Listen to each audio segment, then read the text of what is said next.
ಮಾಡ್ತಾಳ, ನನ್ನ ಗಂಡನ ಹೆಸರು ಕೇಳದೋ ಸ್ವಾಮಿ ಹೆಣ ಎತ್ತಲಿ ಅಂದ್ರೆ ಅಂದಿದ್ದು ಬೇಕಾಗಿರ್ತಾರೆ. ಇನ್ನೊಂದೇನೋ ತಂದಿ ನೀ ಹೇಳಿದ ಆಕೆ ಮಗು ಕುಟ್ಟಕ್ಕೆ ಏನೇನೋ ಬೇಕು ಬಂದ ವಿಷಯ ಗಂಡನ ಹೆಸರು ವಿಷಯ ಏನೇನೋ ನಾನ್ ಬೆಟ್ಟ ಏನು ನಡಿ ನಾ ಯಾವಂದ ನೀವೆಲ್ಲ ಭಾಳ ಚಂದ ಹೇಳಿದೆ. ಅವಾಗ ಕೇಳಿದೆ ತಂಗಿ ನಿನ್ ಗಂಡನ ಹೆಸರು ಹೇಳಿದ್ರೆ ಬುಲ್ಲು ಬುಲ್ಲು ಅವನ ಹೆಸರೇ ಗುರು, ಈಗಿನ ಹೆಸರು ಗುರುಗಳ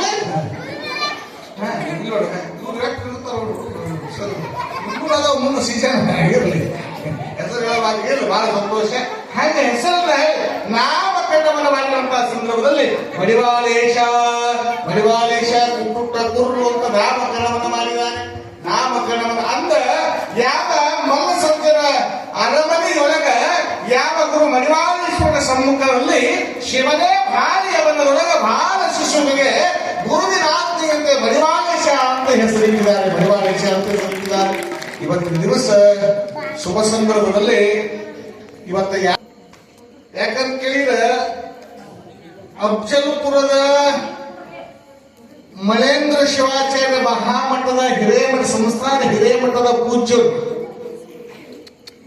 ಕರ್ನಾಟಕ ಅಷ್ಟೇ ಅಲ್ಲ ಈ ಭಾಗದೊಳಗ ಯಾರಾದ್ರೂ ಜಗದ್ಗುರುಗಳು ಬರಬೇಕಾಗಿತ್ತು ಅಂದ್ರೆ ಈ ಎಲ್ಲರ ಕಾರ್ಯಕ್ರಮಗಳು ಪಂಚಪೀಠದ ಜಗದ್ಗುರುಗಳು ಬರಬೇಕಾಗಿತ್ತು ಅಂತ ಕೇಳಿದ್ರೆ ಬುದ್ಧಿ ಈ ಗ್ರಾಮಕ್ಕೆ ಬರಬೇಕು ಅಂತ ತಿಳ್ಕೊಂಡು ಒಂದು ಸಾರಿ ಪರಮ ಪೂಜ್ಯರು ಹೇಳಿಬಿಟ್ರೆ ಸಾಕು. ಇನ್ನೊಂದು ಯಾವುದು ವಿಚಾರ ಮಾಡಲಾರ್ದ ಬರುವಂತಹ ಜಗದ್ಗುರು ಯಾರಾದ್ರಪ್ಪ, ಯಾರ ಮಾತು ಕೇಳಿ ಬರ್ತಾರಪ್ಪ ಅಂತ ಕೇಳಿ ವಿಶ್ವಾರಾಧ್ಯ ಮಳೇಂದ್ರ ಶಿವಾಚಾರ್ಯ ಮಾತನ್ನು ಕೇಳಿ ಬರ್ತಾರೆ. ಮಳೇಂದ್ರ ಶಿವಾಚಾರ್ಯ ಮಾತನ್ನು ಕೇಳಿ ಬರ್ತದೆ.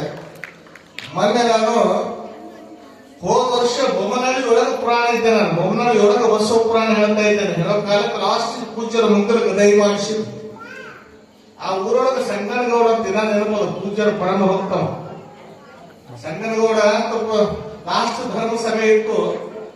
ಧರ್ಮ ಸಭೆ ಇದ್ದಾಗ ಬೊಮ್ಮನಹಳ್ಳಿ ಬಹಳ ಓಡೋದು ದೊಡ್ಡ ಕಾರ್ಯಕ್ರಮ ಇದ್ರು ಸಹಿತ ಆ ಕಾರ್ಯಕ್ರಮದೊಳಗೆ ಪೂಜ್ಯರ ಒಂದು ಮಾತನ್ನ ಹೇಳ್ತಾರೆ. ಬಹುಶಃ ನನಗೆ ನೋಡುವ ನಿಮ್ಮೂರಾಗ ಮಠ ಇತ್ತಲ್ಲ, ಇಲ್ಲ ಮಠ ಇಲ್ಲ, ನಿಮ್ಮೂರೊಳಗೆ ಮಠ ಇಲ್ಲ. ನನ್ನ ಅಪ್ಪನಿಗೆ ಕೇಳದೆ ಅಲ್ರಿ ನೀವು ಮನಸ್ಸು ಮಾಡಿದ ದೊಡ್ಡ ಮಠಾಧೀಶರ ಮಠಗಳನ್ನ ನಮ್ಮ ಮಠಕ್ಕೆ ಬಂದ ಬುದ್ಧಿ, ನಿಮ್ಮ ಮಠಕ್ಕೆ ಬಂದ ಬುದ್ಧಿ ಅಂತ ಭಕ್ತರನ್ನ ಕರೀತಾರೆ ನಿಮ್ಮನ್ನು.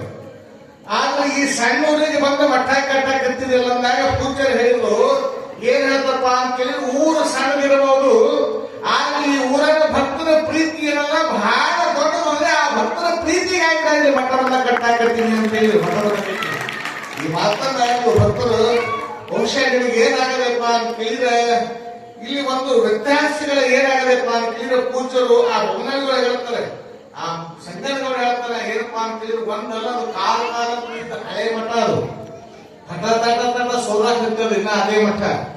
ಸ್ವಾಮಿ ಹೆಸರು ಹೇಳಂಗಿಲ್ಲ, ಹೇಳಿದ್ರೆ ತಪ್ಪು ಅನಿಸ್ತದೆ. ಆ ತಟ ಅಂತ ಸೋದಾಗಿರ್ತದೆ. ಆ ಸೋರುವಂತ ಒಂದು ಮಠ ಸಂದರ್ಭದೊಳಗೆ ಇಲ್ಲಿವರೆಗೂ ಯಾವ ಸರ್ಕಾರದಿಂದ ₹1 ತಗೊಂಡ್ಕೊಂಡು ಬಂದಿಲ್ಲ. ಮಠ ಹಂಗ ಬಂದದೆ. ಆಗಿದ್ದಾಗಲೇ ವೇದಿಕೆಯ ಮೇಲೆ ಆ ಸಂಬಂಧಪಟ್ಟ ಆ ಮಂತ್ರಿಗಳನ್ನ ಸಂಬಂಧಪಟ್ಟ MLA ಫೋನ್ ಮಾಡಿ ಈ ಮಠದ ಏನಿಗೆ ಆಗಬೇಕು, ಮುಂದಿನ ವರ್ಷ ಬರಬಾರದಾಗಿ ಈ ಮಠ ಹಳೆ ಮಠ ಜೀರ್ಣೋದ್ಧಾರ ಮಠ ಆಗಬೇಕನ್ನುವಂತ ಸಂಕಲ್ಪ ಯಾರು ಮಾಡಿ ಕ್ಷಣಾರ್ಧದಲ್ಲಿ MLA ಫೋನ್ ಮಾಡಿ ಆ ಕ್ಷಣದಲ್ಲಿ ಮಠಕ್ಕೆ ₹11 ಲಕ್ಷ ಅಲ್ಲ ₹21 ಲಕ್ಷ ಬಿಡುಗಡೆ ಮಾಡಿಸಿದ್ರು. ವೇದಿಕೆ ಮೇಲೆ ಪೂಜೆಗಳು ಆಗಿದ್ದಾಗಲೇ ವೇದಿಕೆ ಮೇಲೆ ಬಿಡುಗಡೆ ಮಾಡಿಸಿದ್ರು.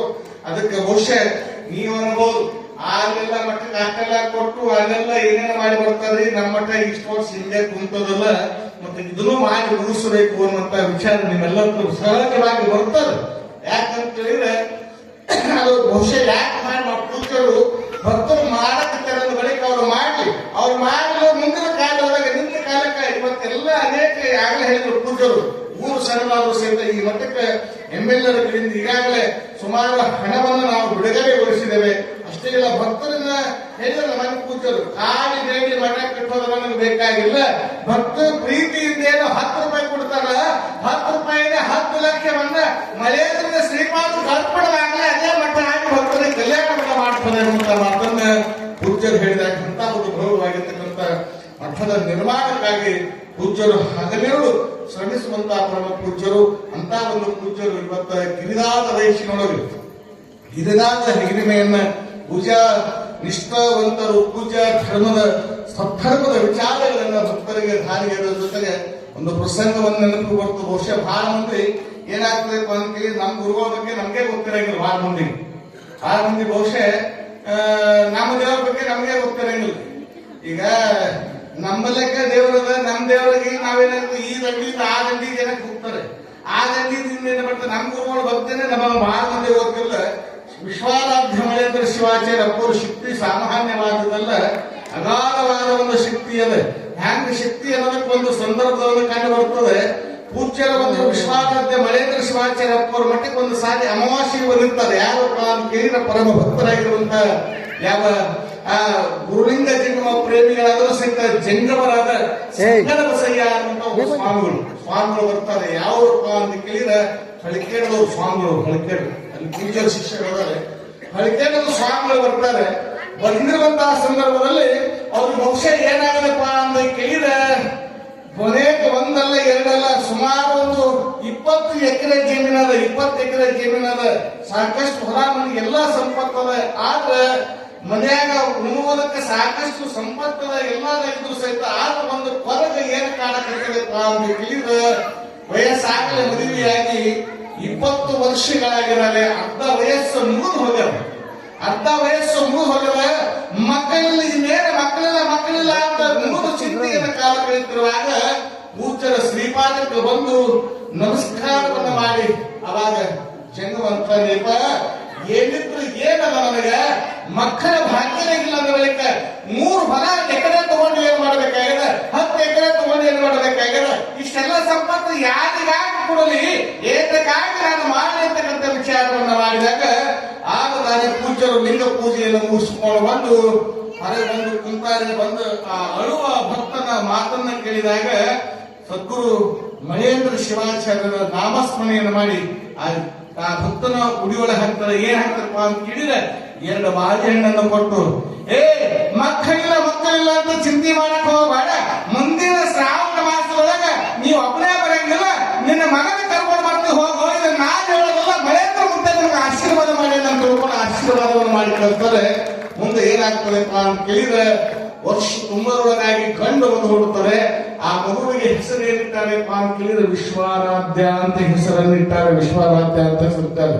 ಇದಕ್ಕೆ ಕಾರಣ ಏನಪ್ಪಾ ಅಂತ ಕೇಳಿದ್ರೆ ನಂಬಿ ನೆಚ್ಚಿ ಕರೆದೊಡೆ ಓ ಎನ್ನದೇ ಶಿವ.